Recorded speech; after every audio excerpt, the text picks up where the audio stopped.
site, because then they already hook you into this network that is vast of fantastic resources. So is anyone familiar with Symbaloo? No. So I'm sorry, I only have my iPad, but it's basically, this is called a web mix. So these are all little tiles, edu.symbaloo.com. They're all little tiles. When you click on them, it's like, instead of opening an app, it takes you to your resource. And the reason I like it is because I was finding that in Diigo, which is also a bookmarking tool, I was forgetting all the fabulous resources that I have come across. I wasn't scrolling through and looking for resources. In this way, this is kind of my professional planning one that I've just created. So you can set it as your desktop when you open Chrome. It's web-based, you can get it from anywhere. But when I'm planning, I have my Symbaloo open because it's just one view, and I have my planning document open. I look at my Symbaloo, I think, okay, what could I pull from that could be a great resource to enhance my lesson? Learn Zillion has a great video for that. I'm going to pop that 3-minute video into my lesson. Ooh, I could use Brain Pop. Because they're all in one visual place right now, it reminds me to make use of all those great resources on the web. When I was just planning my lessons before, I would sometimes remember about Read, Write, Think, or I would sometimes remember to check Learn Zillion for supplemental materials, but I was often forgetting to draw from all these great resources that are free and out there and available. So now that I'm planning with this in front of me, I'm finding I'm pulling in a lot more resources, and it's enhancing my lessons. I also have tried creating them. I'm starting to create them to also use with my students. So one idea that I'm hoping to try, because we're doing an endangered animal species campaign, is getting them to help create a web mix. You can have multiple web mixes, so if I add a web mix, I get a new blank screen, all blank gray tiles.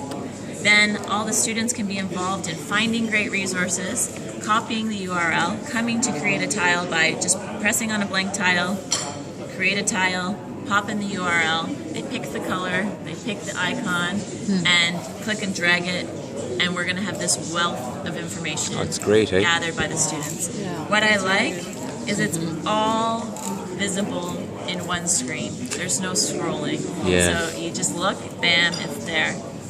Also in terms of unit resources, if you do flipped classroom, you can have web mixes with Lesson 1, you can name your tiles, you can edit your tiles, you can drag and rearrange your tiles. You can also lock a web mix so that your students can't edit it if you don't want them to be able to. Delete things on you, or move things on you if you have it organized the way you want.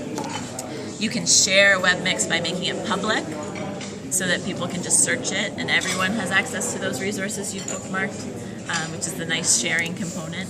Or you can just email the people you want to be on this web mix and have this Symbaloo visible to them. Is it free? Sorry, is it free? It's free. Wonderful. It's, again, web-based, so you don't have to have an iPad. I'm just using it through Safari on my iPad. They do have an iPhone app for Symbaloo, but because of the size, you don't get the beautiful visual, which really makes it appeal to me. I also have several personal ones I'm in the process of creating. If I want to go to multiple ones that I have on the go, I can either link the web mix by creating a tile to the web mix. So when I click on a tile, it would take me to my other web mix, or I have my variety of web mixes that I can switch between along the side. Also, when you start the educator account, they give you some web mixes that I've left on because I haven't had a chance to explore them all yet. They take you to a wealth of knowledge. So grammar and spelling, again, the whole thing is it's limited in size, so you want to filter and only put what's best, what's most useful for you on your screen. But if I go to a new web mix, it takes me to all new resources that I maybe haven't explored before. I can look at subject specific. I want to focus on daily grammar activities. Well, here's one about daily grammar. Let's check out what's there. I can choose to then add a specific tile to my own web mix later if I want. I just signed up and this is what it gave me. Yeah, so when you sign up, it gives you all kinds of things. To delete them, you just click, oops, sorry, that will take you there. But to delete them, when you click on it, there's a tiny little green arrow that comes up. It's easier on a desktop to edit a web mix. You can change colors, color code if you're a visual. I put all my math in red, all my reading in green, so that also for students, they can just start to kind of think, oh, I need something to help me with my math homework. Oh, I recognize that as Khan Academy. Maybe he's got something. I'm going to check it out. And I'm also starting to use it with my professional blogs, because I find that I often forget about all the great blogs I've visited and found resources from. So I started to create one for my professional blogs. Let's create comments on that. And what it does then is, if I'm kind of stuck, I want to spice up my math lesson, but I'm just like having I'm blank.